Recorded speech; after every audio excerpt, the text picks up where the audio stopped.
लोकसभा के बाद मध्य प्रदेश सरकार भी अपना बजट पेश करने जा रही है। मोहन सरकार में वित्त मंत्री जगदीश देवड़ा अपना बजट कल पेश करेंगे। इसको लेकर के तमाम जो वर्ग हैं उनको बहुत उम्मीदें हैं। इस समय हमारे साथ जो महिला हैं, गृहिणियां हैं, वो मौजूद हैं, क्योंकि वही घर चलाती हैं और घर का बजट वही संभालती हैं। सबसे पहले हम उनसे ही बात करेंगे कि बजट को लेकर के कितनी उम्मीदें हैं।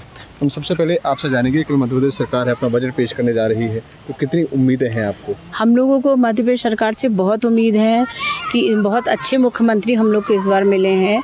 तो हम लोग चाह रहे हैं कि मुख्यमंत्री जी अपना हर क्षेत्र में हम लोगों के मध्य वर्गीय परिवार के लिए बहुत वो कुछ योजना लाएं। और ख़ास तौर से मैं चाह रही हूँ शिक्षा के क्षेत्र में मुख्यमंत्री जी अपना कुछ मध्यम वर्गीय परिवार के लिए कुछ ऐसी योजना लाएं जिससे मध्यम वर्गीय बच्चों को अच्छा फ़ायदा मिल पाए उसमें, क्योंकि प्राइवेट स्कूल्स कॉलेजेस के में उच्च वर्ग के बच्चे पढ़ते हैं और जो मध्य वर्गीय बच्चे पढ़ते हैं वो लोन लेते हैं। वो लोन का इंटरेस्ट भी इतना अच्छा ज़्यादा होता है कि वो उनको रिपे करने में उनके पेरेंट्स को बहुत दिक्कत होती है। तो मैं चाहती हूँ कि वो सरकारी स्कूलों का भी अपना एक स्तर अपना इम्प्रूव करें, जिससे हम लोग के बच्चे सरकारी स्कूल में जाने में झिझके नहीं, उनको थोड़ी सी वैसा ना फील हो कि हाँ हम थोड़ी सी ऐसी जगह जा रहे हैं कि जहाँ हमको थोड़ा सा मतलब नीचा देखना पड़े। तो ये है कि यदि आप अच्छे सरकारी स्कूल बनाएंगे तो बच्चे झिझकेंगे नहीं। और प्राइवेट स्कूलों की जो एक मोनोपोली चल रही है इंडिया में कि वो मनमानी फ़ीस लाखों में फ़ीस दे रहे हैं, डॉक्टर बनाने में इंसान के करोड़ों रुपए खर्च हो जाते हैं। तो एटलीस्ट वो उससे हम लोगों को थोड़ी निजात मिलेगी, थोड़े IITs IIM डेवलप हो जाएं तो मतलब अच्छा है। बच्चे अच्छे स्कूल में पढ़ के फिर देश विदेश में अपने भारत का नाम रोशन हो जाएगा। कहीं ना कहीं जो देखा जाता है दिल्ली में जो स्कूल पॉलिसी है तो कहीं वो मध्य प्रदेश में लागू होनी चाहिए? जी बिल्कुल होनी चाहिए। सरकारी स्कूलों की पॉलिसी मध्य प्रदेश में भी लागू होनी चाहिए। उसमें कोई छोटा बड़ा नहीं है, सब मिलजुल के यदि पढ़ाई होगी तो उसमें कोई एक तो समानता का भी भाव आएगा। ये नहीं कि हाँ निम्न वर्ग है या कुछ है तो और मध्यम वर्गीय बच्चे भी पढ़ेंगे तो मुझे नहीं लगता उनको ऐसा फील होना चाहिए कि हाँ हम थोड़ा सा कम में जा रहे हैं या ऐसा कुछ है। प्राइवेट स्कूलों की जो आपने देखा कॉन्वेंट स्कूल में जितने भी हैं उसकी फ़ीस तो अब मतलब आप बिल्कुल हम लोगों की जेब के ऊपर भारी पड़ती जा रही है। जेब हम लोगों की अलाउ ही नहीं करिए कि हम इतना महंगा स्कूल अफोर्ड कर पाएँ, क्योंकि आप घर भी चलाती हैं। जी हाँ, क्योंकि अब एक अब इसलिए एक जिसके 2 या 3 बच्चे हो जाएं वो फिर और किसी चीज़ में सोचने को तैयार नहीं हो, क्योंकि महंगाई देखिए खाने पीने में भी इतनी ज़्यादा बढ़ रही है, हेल्थ में भी इतनी महंगाई है कि आप कुछ सोच ही नहीं पा रहे हैं। तो मेरा ये कि एक सेक्टर में जैसे मेरा मानना है कि शिक्षा में यदि थोड़ा सा हो के तो बच्चों कहा जाए कि सरकार को जो शिक्षा है उसमें करना चाहिए। ठीक है, तो आपसे जानेंगे क्या? मैं मध्य प्रदेश सरकार से ये अपेक्षा रखती हूँ कि मध्य प्रदेश सरकार जो निम्न वर्गों को जो फैसिलिटी दे के रखा है थोड़ा उन पे वो विचार करें कि कितनी देनी। कुछ बहुत ही ज़्यादा जैसे लाडली बहन आ गई, कभी कुछ आ गया है, आयुष्मान कार्ड आ गए हैं, बाकी मध्यम वर्गीय के लिए कुछ भी नहीं सोचती है। तो मध्यम वर्ग के लिए भाई हेल्थ के लिए भी थोड़ा ध्यान दें, क्योंकि हेल्थ पर तो देखो कभी भी मध्यम वर्ग को भी कुछ भी प्रॉब्लम हो सकती है, लेकिन उसका कोई इलाज नहीं है, उसको कोई कहीं फ़ायदा नहीं मिलता, वो दर दर भटकता रहता है। अगर उसके पास पैसा है तो फिर वो बच जाता है, बाकी मध्य प्रदेश में कोई उसका इलाज नहीं हो सकता, वो मर ही जाता है सीधा। तो मध्य प्रदेश सरकार ये चाहे कि भाई हमको हेल्थ के लिए अच्छे हॉस्पिटल मिलें, डॉक्टरों की मोनोपोली ना चले जो प्राइवेट में चल रही है, मनमाना पैसा वसूलते हैं तो होना उनकी प्रॉपर्टी जो ज़िंदगी की जो कमाई रहती है वो सारा कर्जे में चले जाता है, सारा बिक जाता है, उसके बाद भी उनकी हेल्थ नहीं ठीक हो पाती है मध्य प्रदेश में। तो मैं मध्य प्रदेश सरकार से ये अपेक्षा रखती हूँ कि थोड़ी जो मिलनी चाहिए फैसिलिटी।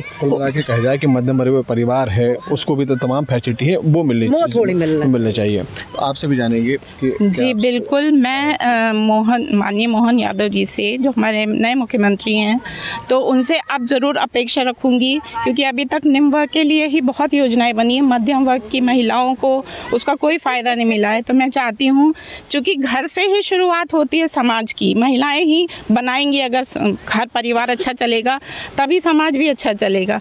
तो अगर आप महिलाओं को पूरी फैसिलिटीज़ देते हैं तो आपका समाज भी आगे सुदृढ़ होगा और बच्चे पढ़ लिख के थोड़ा मतलब उनको जब फैसिलिटीज़ मिलेंगी तो आगे निकलेंगे। आप तो कहीं घर चलाती हैं? जी जी, कठिनाई होती है, अभी बहुत कठिनाई होती है। सब्जियों के भाव आसमान छू रहे हैं, सिलेंडर के भाव देखिए आप, खाने पीने की ही चीज़ें जब इतनी महंगी हैं तो आगे कैसे हो सकता है ना। तो मैं ये सोचती हूँ कि जो छोटी छोटी चीज़ें हैं, बुनियादी चीज़ें हैं घर चलाने के लिए, उन पे ध्यान दिया जाए, तो उनको पहले उनके दाम कम किए जाएं, फिर मतलब अगर रेट सही होंगे तो फिर आगे भी मतलब उन चीज़ों का फ़ायदा मिलेगा, तो मध्यम वर्ग मजबूत होगा, तो महिलाएं आगे मतलब सहयोग करेंगी बाकी समाज को आगे बढ़ाने में ना।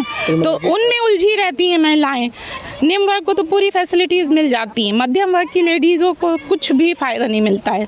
तो ऐसा हो कि ऐसी योजनाएं बनाएं कि मध्यम वर्ग की लेडीज़ भी उसका फ़ायदा उठा सकें। उनके कहा जाए तो जो घरेलू जो चीज़ें हैं सरकार उनमें भी सोचे और उनमें भी कमी लेकर आए। हाँ। तो आपसे जानेंगे क्योंकि देखा जाए शराबबंदी की जो बात हमेशा होती है, शराबबंदी के लिए ज़रूर प्रयास करना चाहिए। जो कॉलोनियों के आसपास शराब की दुकानें खुली हुई हैं उनके रोक लगाना चाहिए, क्योंकि उनसे बच्चों को, महिलाओं को, इनफैक्ट ये नहीं कि सिर्फ महिलाओं को या बेटियों को, लड़कों को भी प्रॉब्लम होती है, वो भी गलत रास्ते में जाने के लिए इंकरेज होते हैं। तो कम से कम ये शराब की दुकानें कॉलोनी के आसपास तो नहीं होनी चाहिए, दूर होनी चाहिए कॉलोनी से। सार्वजनिक जगह पे तो शराब की दुकानें बिल्कुल ही नहीं होनी चाहिए, क्योंकि कहीं ना कहीं शराब के कारण भी घरों में जो विवाद होते हैं, तो सरकार को उसमें भी सोचने की जरूरत है। हाँ, अगर शराब की दुकान आसपास नहीं होगी तो लोगों को यानी शराब से छुटकारा भी तो मिल सकता है ना। एक मन से तो शराब होनी ही नहीं चाहिए, उसमें एक छूट लगनी चाहिए। कुल मिला के कहें शराब की मध्य प्रदेश में सरकार बंद होनी चाहिए। जी। ठीक है, तो आपसे जानेंगे कि आपकी क्या राय है। मेरी भी यही राय है कि जो आसपास कॉलोनियों के आसपास शराब की दुकानें ना हों, इससे पूरा माहौल ख़राब होता है। रात में शराबी निकलते हैं, गंदे गंदे उनके शब्द रहते हैं, बच्चे पढ़ रहे हैं, तो वो सब सुनाई पड़ता है। तो दुकानें तो आसपास नहीं होनी चाहिए। और जो अब बजट आने वाला है उसमें मध्यम वर्गीय परिवार के लिए बजट आना चाहिए, क्योंकि निम्न वर्ग के लिए तो बहुत सी योजनाएं हैं, लाडली बहना है, उनको मकान भी मिल रहे हैं, सभी कुछ है, पर हमारे लिए कोई बजट अभी तक आता ही नहीं है। दूध महंगा है, पेट्रोल, डीजल, सिलेंडर सभी महंगे हैं। तो बजट ऐसा आए कि जो मध्यम वर्गीय परिवार के लिए अच्छा रहे और हम लोग सब खुश हों। हेल्थ को लेकर के क्या कहना है आपका? हेल्थ को लेकर भी यही है कि हम मध्यम वर्गीय परिवार, अगर एक भी घर में अगर एक भी व्यक्ति बीमार होता है और वो हॉस्पिटलाइज होता है, तो गवर्नमेंट में तो हम लोग जा ही नहीं सकते, क्योंकि आयुष्मान कार्ड वहाँ हम लोगों के लिए है ही नहीं। अब जाएंगे तो प्राइवेट हॉस्पिटल में ही जाएंगे। प्राइवेट हॉस्पिटल में अगर हम गए तो ये समझिए कि हमारी जो पूंजी है, जो हमने जोड़ी है, वो सारी ही एंड हो जाती है, इतना बिल बनता है। तो प्राइवेट हॉस्पिटल में भी जो मतलब है उसको भी सीमित करना चाहिए, एक साथ सब जगह, जैसे कोरोना के टाइम पे था, पूरा एक सब कर देना चाहिए, ताकि हम मध्यम वर्गीय परिवार के लिए भी अच्छा रहे। तो कुल मिला के ये थी मध्यम परिवार की महिलाएं, जिनका साफ कहना है कि सरकार को हर वर्ग की ओर सोचना चाहिए। महंगाई, हेल्थ, एजुकेशन, जो तमाम जो हैं उन सब के बारे में सरकार को सोचने की बेहद ज़रूरत है। शिव चौबे, TV9